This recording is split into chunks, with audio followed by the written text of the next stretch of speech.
Hello friends and welcome back to the how-to series. I know it's been a while since our last one, but we're finally back at it and we'll be kicking off the series with the melee DPS. We'll be starting off with the newest addition to the melee DPS role, which is Reaper. And what we do in the how-to series is we'll go over every single ability and kit that Reaper has. We'll then go into an opener and rotation, and I'm gonna talk you guys through the logic behind what we're doing. It's not too much, bit of theory on the side, so just pay attention to the opener and the 2-minute burst window. And then we'll go into a stat and gearing part of the video, what stats you should be prioritizing when you're going for gear and melding your gear. So without further delay, let us just dive right into the abilities. Let's start with the gauges first. We have soul gauge and we have shroud gauge. First, the soul gauge. This gauge can hold up to a total of 100 points, and how we build this gauge is through the use of our basic actions. These basic actions include slice, waxing slice, and infernal slice. For each usage of these, it's going to give us 10 gauge each. This is our basic 1-2-3 combo, so this is what we'll be using for the majority of the time when it comes to single target. When it comes to 3 or more targets, we will opt in to use Spinning Scythe and Nightmare Scythe. Again, these will increase our soul gauge by 10. And before we move on, let's quickly cover Shadow of Death and Howl of Death. Shadow of Death is going to put a debuff on the target called Death's Design, and this is going to increase the damage you deal to the target by 10%. So this is very important that you keep it up at all times. You can double up and use it again and increase the duration to a maximum of 60, although we tend to avoid doing this because it is not necessary. It is more there for quality of life. On top of that, you have Howl of Death. This is pretty much the same as Shadow of Death. It's going to put the Death's Design debuff on targets, but this time it's AoE instead. So we want to be using this on 3 or more targets, no less than that. Same with all the AoE that Reaper has in its toolkit. Anyway, back onto the soul gauge. Every time we have 50 of the soul gauge, we will have access to 3 abilities. These abilities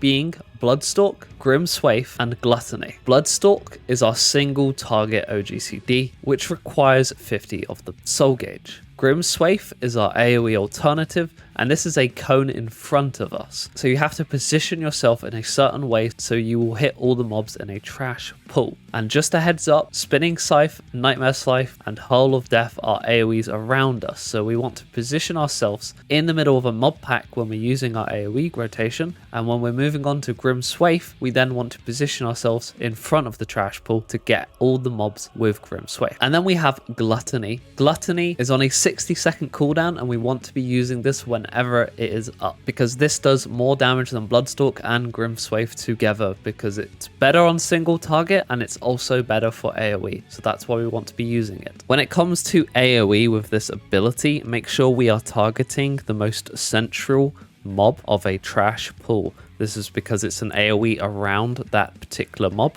so this will hit all the following mobs. On top of this, it also grants us 2 stacks of Soul Reaver. Now, Bloodstalk and Grim Swaith also grant us stacks of Soul Reaver, but those 2 will only grant us 1 stack each. What these stacks do is every time we use a Bloodstalk or Grim Swaith, we'll always get a stack of this, and we can use these stacks to spend on our Shroud gauge abilities, these being Gibbet, Gallows, and Guillotine. Gibbet and Gallows is our single target version of this. Gibbet you should execute at the target's flank, and Gallows you should execute at the target's rear. And when there are 3 or more targets, we want to opt in for Guillotine instead. This is a cone in front of us, so just like Grim Swaith, when we use Grim Swaith, we'll also have access to Guillotine, and then we want to use Guillotine in front of the targets as well, rather than inside the mob pack. So to put it into basic terms, every time we use Bloodstalk, Grim Swaith, or Gluttony, we'll have access to these abilities, and we want to be using them as soon as we have access to them. Do note that if you use any other GCD between getting these stacks of Soul Reaver, you will lose all your stacks of Soul Reaver and you will no longer have access to Gibbet, Gallows, or Guillotine. Also note that when you are using Gibbet and Gallows, your Bloodstalk will change into Unveiled Gallows and Unveiled Gibbet. This is just going to give you more damage overall, but it's also going to give you an enhanced Gibbet and an enhanced Gallows. All this means is you have to alternate your usage of Gibbet and Gallows. For the very first time you use Gibbet and Gallows, you can opt in to use either, but after that point, you'll be alternating. So if you open with Gibbet, the next GCD that you use with your Soul Reaver buff is going to be a Gallows. If you start with a Gallows, you'll then go into Gibbet, vice versa, rinse and repeat. And then we also have Soul Slice and Soul Scythe. These are GCDs, but they have a cooldown. Soul Slice is what we want to be using on a single target, and when we use it, it's going to give us 50 of the soul gauge. Soul Scythe is pretty much the same thing, but it's our AoE alternative, so make sure we're using Soul Scythe when it's 3 or more targets, and when it's 2 or less, then use Soul Slice instead. Because this gives us 50 gauge right off the bat, make sure we do not have any more than 50 gauge when we use it, because we do not want to overcap this. And these two also share a cooldown, and once you get to level 78, you'll have access to 2 charges of these abilities. So that means less stress about having to use it off cooldown as soon as it comes up, and you can focus on getting rid of your gauge before you use it so you don't overcap. This is mostly a non-issue, but just in case, it gives you a bit of leeway and it's a nice quality of life. Finally, before we move on to the Shroud gauge, we have Arcane Circle. This is going to increase everyone's damage dealt by 3%. You'll see there's a lot more to the tooltip, and we will go over that in just a moment.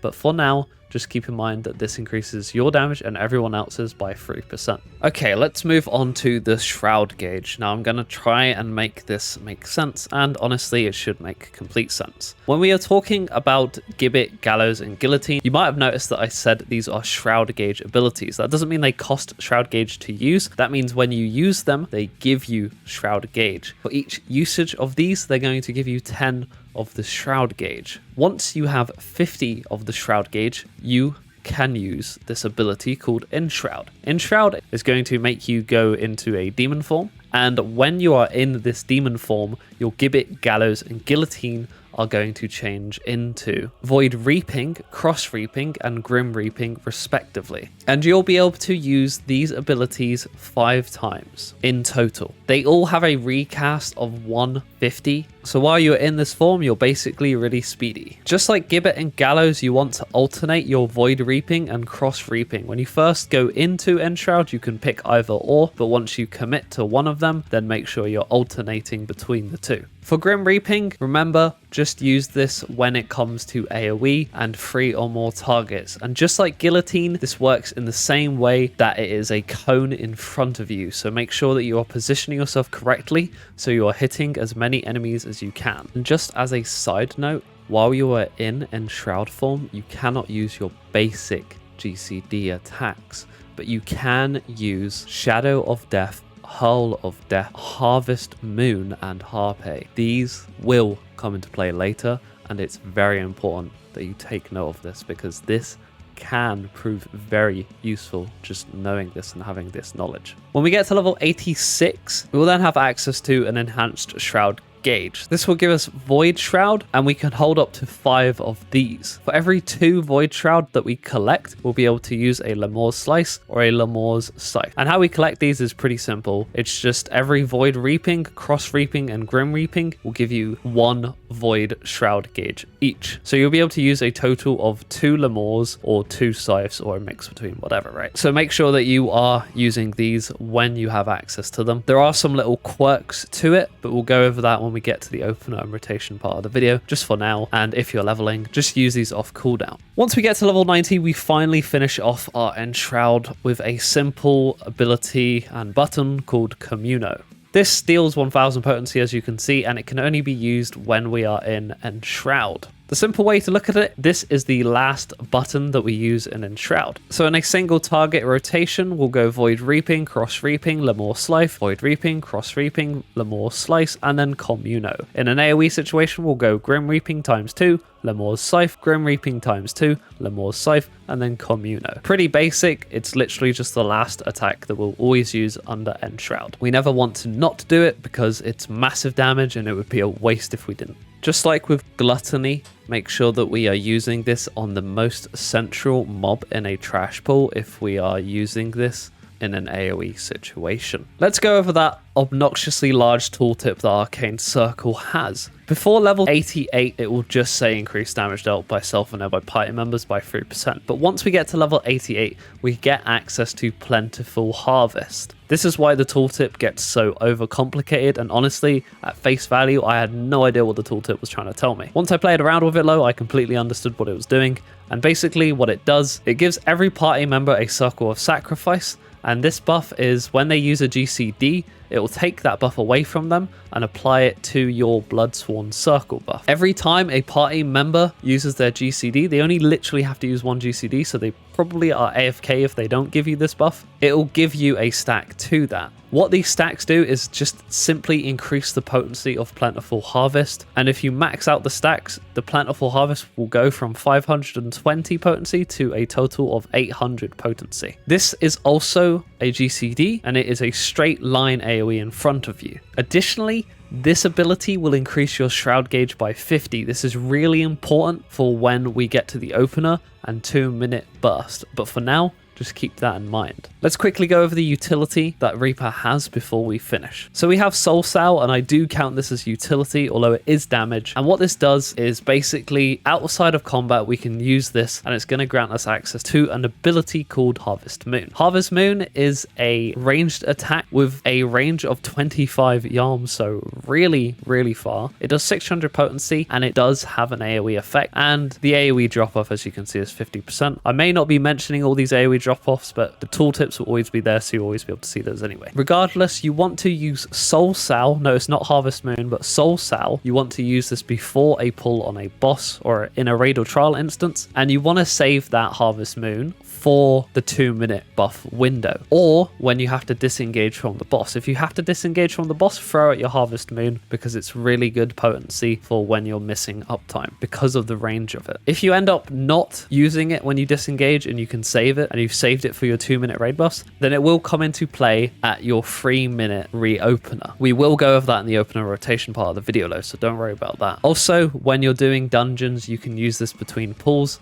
and that is very important to do. I seem to forget to do this all the time, but don't take my habit. Try and do this between every pull because it's just a lot of AoE potency and you don't really want to be missing out on that. And one more note, why are we using this between pulls or outside of combat? That's because it has a really long cast time when it comes to combat. 5-second cast time to be precise. So we really don't want to be using this in combat unless there is downtime and nothing is targetable. If we cannot target or do damage to anything, then that is again another use for Harvest Moon. If we know the boss is going to disengage us and become untargetable, we want to use Harvest Moon there, and then we want to cast Soul Sal when we can't attack the boss. This is going to grant us another Harvest Moon in an encounter, which is just an incredible DPS increase. So make sure we're taking advantage of this when those situations arise. Let's quickly go over some of the utility actions that Reaper has. We have Arcane Crest, and this is going to give us a barrier for 10% of our health, and it lasts 5 seconds. When we get to level 84, it's also going to give a healing over time effect to everyone in a 15-yard radius when it breaks. And this healing over time effect is going to give everyone a 50 cure potency per tick, and that's going to last 15 seconds. So not incredibly strong, but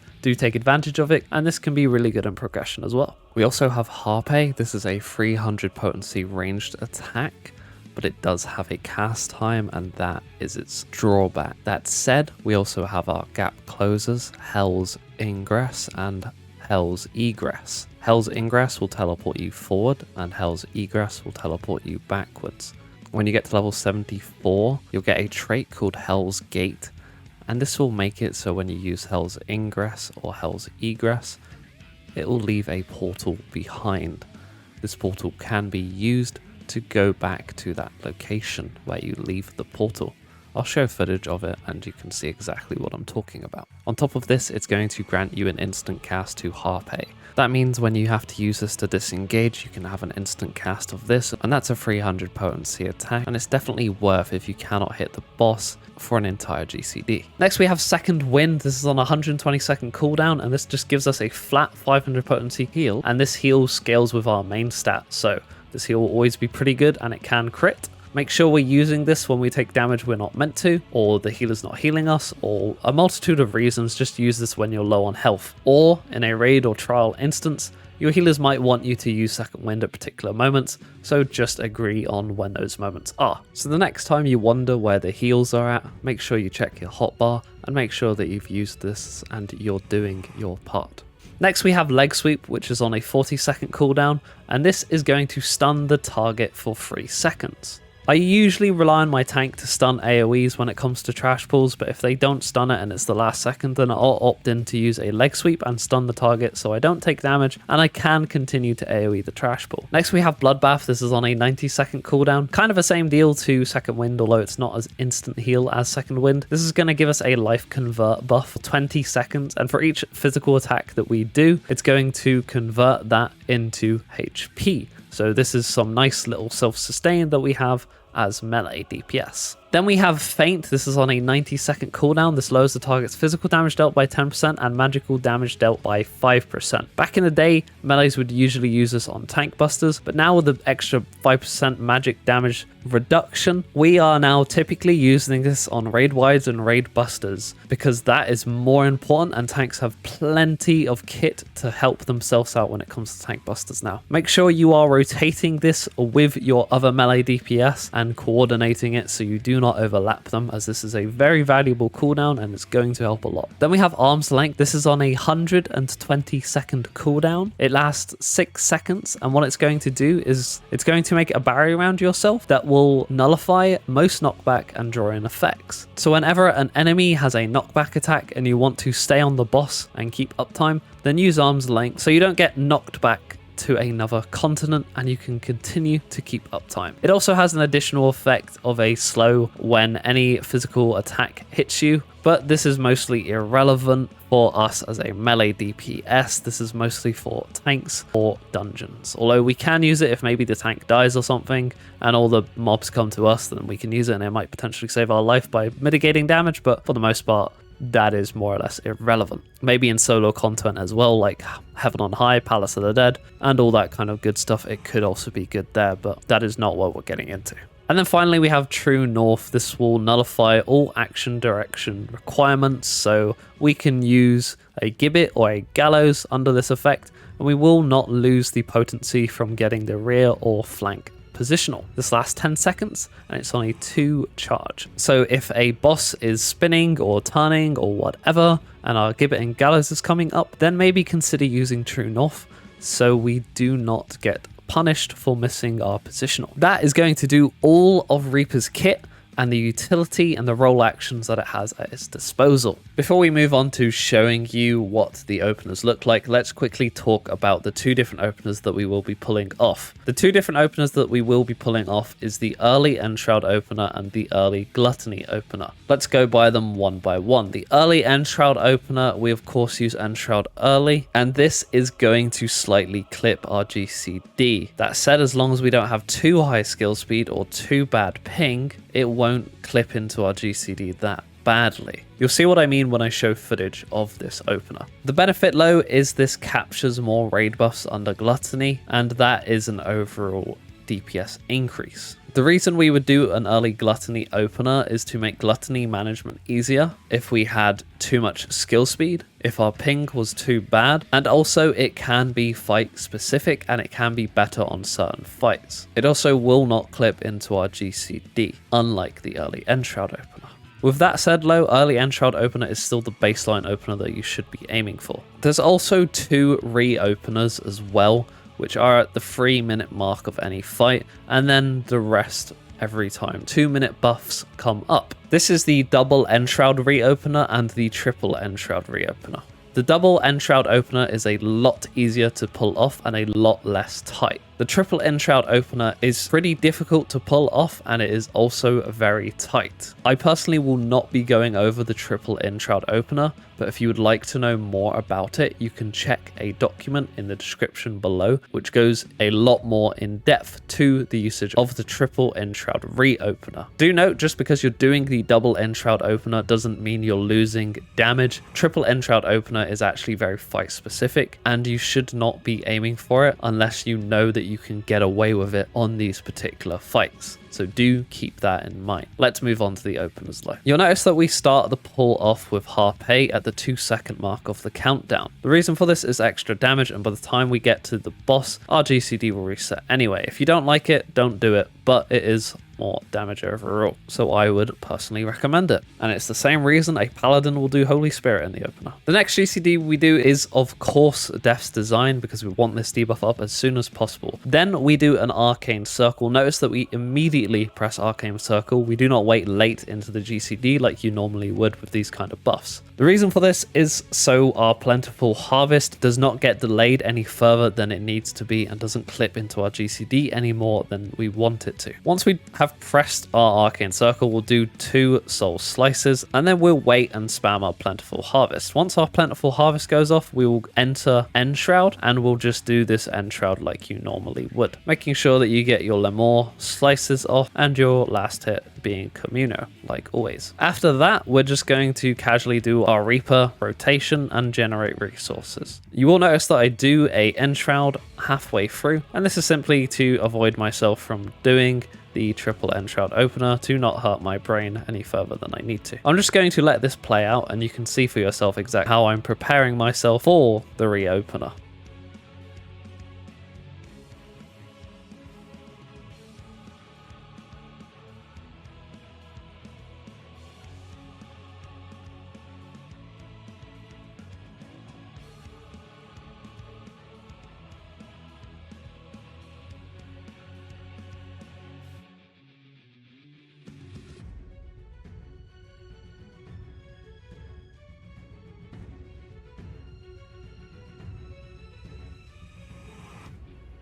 Now pay attention, Arcane Circle is almost off cooldown. When it gets to 9 seconds, this is where we start our preparation. We're going to do a Death's Design, we're then going to do a GCD, and then we're going to enter Enshroud. We'll do 2 GCDs on our Enshroud, and then we'll use a Death's Design along with a potion, and then we'll use 1 GCD again, and then we'll use Arcane Circle, and then we'll use our last GCD, and then we'll use a Lemore Slice into a Harvest Moon, into a Lemore Slice, into Communo. Then I'll proceed to do Plentiful Harvest, enter my Enshroud again, do this Enshroud like normal, finish with a Communo, finish that combo off, go into Gluttony, and at that point, that is pretty much the reopener accomplished. Now you might wonder, what will it look like if we don't have a Harvest Moon? Oh, and luckily, I have footage, and I'm going to show you how we're going to accomplish that. Okay, so I've skipped ahead, pretty much the same as usual, but you'll notice something slightly different here. We'll still begin our preparations when we see Arcane Circle at 9 seconds, but this time what we're going to do is we're going to do a GCD, enter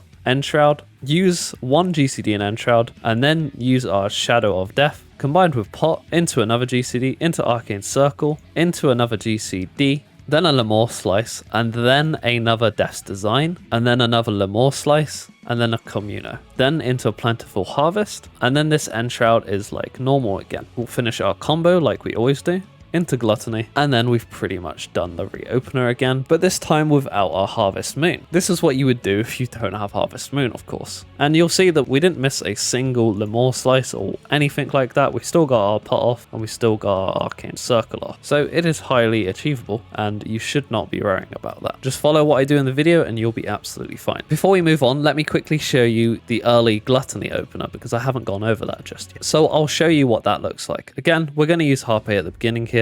We're going to use Death's Design straight away into Arcane Circle, and we're only going to use 1 Soul Slice here. And then we're going to go into Gluttony straight away, into Plentiful Harvest, into Enshroud. We're going to do this Enshroud like normal, hitting all our Lemore Slices, making sure we get a Communal off. Then we're going to do that last Soul Slice that we didn't do, and then we'll just finish it off with a Bloodstalk, and then a Gibbet or a Gallows, whatever one we didn't use last time. And that is the early Gluttony opener. So that should set you up pretty well for Reaper. You'll now know both the openers and what to do at the 2-minute mark when you have Harvest Moon and when you do not have Harvest Moon. Let's talk about the stat priority to go for on gear and the stat priority on melding as a Reaper. So as a Reaper and pretty much every job in the game, crit is king. You always want to go for crit. After that, it's a choice between direct hit or determination. Which one doesn't matter. If you can't get any more crit in, of course, go for either or. If you can't get any more crit or direct hit in, put some determination in. If you can't get any more crit or determination in, put some direct hit in. That is pretty much how you'll be melding and going for gear on Reaper. And the reasoning for this is because direct hit and determination are exactly the same in value when it comes to your damage output, so it doesn't matter which one you go for. If you can't put any more direct hit on a piece of gear, go determination. Like I've said, of course, make sure you prioritize crit above all else. From my understanding and research, skill speed is a very undesirable stat for Reaper at the moment. This could change after this video in a future patch, but as of now, this stat is very undesirable as a Reaper and we should not be aiming for it. And that will honestly do it. There's not too much more to go into when it comes to statting as a Reaper, and that is pretty much everything that I have learned and researched and studied into one video. Now you might have some questions like triple Enshroud opener, how am I going to do that? And as I've said, this is on a fight per fight basis. This might be really good on particular fights, but it might not be good on every single fight in the game. So it's really hard to say when you'll be using that particular opener. But as a baseline, double Enshroud is the way to go.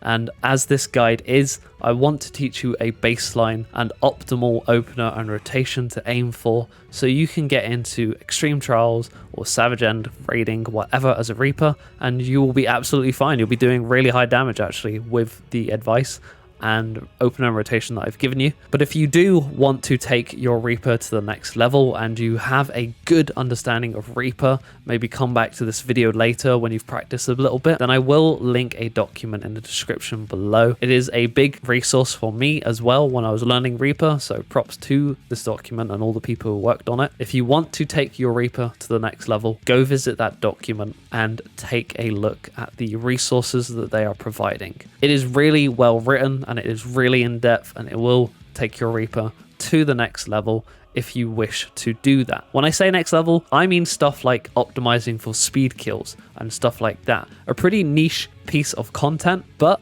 as I've said, if you really want to take your job to the next level, and honestly, if you really enjoy Reaper and that's what you want to play and you're really at a good, comfortable level, then I do actually advise doing that and taking it to the next level. Of course, you don't have to if you want to play a bit more casually, but you still want to be optimal and play at a good baseline, then this guide will suit you perfectly fine. But as I've said, if you want to take it to the next level, go check it out. Anyway, that will do. How do I feel about Reaper? Honestly, it's quite a in-depth job. I'm pleasantly surprised. I thought this job was super straightforward, and to a degree, yes it is. But with resource-based jobs, they do have a little bit more to them, and there is some nice little things that you can do to really optimize your damage on a fight per fight basis. So I do enjoy that aspect of Reaper. It is quite enjoyable that you can kind of adjust and change how you play on a fight per fight basis, and it's not too set in stone with a rotation because it's a resource based job. Anyway, I love it. I think it's a really good job. I'm not a huge fan of the aesthetic, I'll be honest, but gameplay wise it plays pretty well. I do actually enjoy it quite a bit. That will do it for the video though, and I really do appreciate your time if you've made it all the way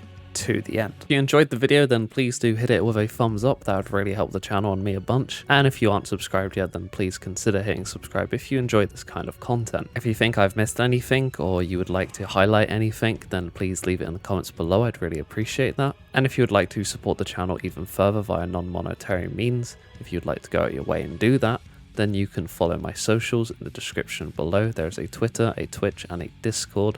I stream on Twitch occasionally, so you might be able to catch me live. The Discord's pretty active, so if you want to join that, I'd love to have you. And as for the Twitter, you can follow it and see my stupid tweets. Anyway, I'll see you guys in the next one. Take it easy, stay safe, and goodbye.